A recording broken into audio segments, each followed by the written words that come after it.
For today's recipe, I'm going to take 250 grams of boneless fish. To that I'm going to add 1 teaspoon of ginger garlic paste. Along with that I'm going to add 1 teaspoon of red chilli powder, half a teaspoon of turmeric powder, half a teaspoon of pepper powder, and lastly some salt as per taste. I'm now going to mix all these spices with the fish. After mixing it well, I'm then going to add 1 beaten egg to it. Along with that, I'm going to add 2 tablespoons of all-purpose flour and 1 tablespoon of corn flour.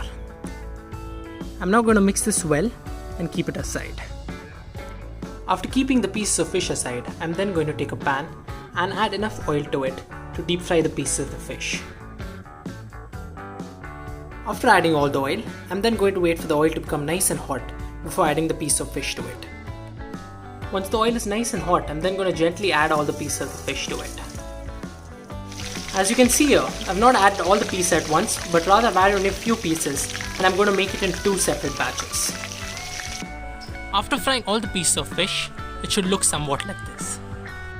After keeping the fried fish aside, I'm then going to take a pan and add 1 tablespoon of oil to it.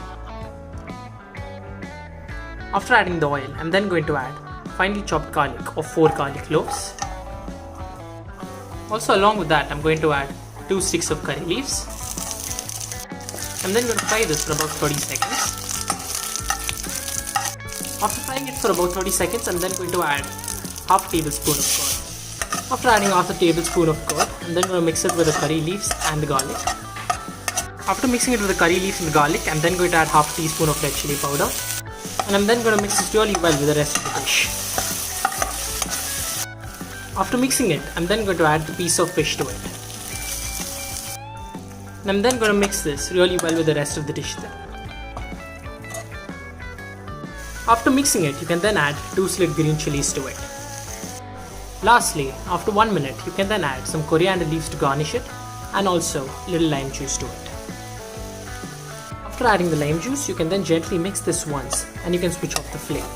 So if you did like this recipe, I'd request you to please click on the like button and don't forget to subscribe to my channel. Thank you so much.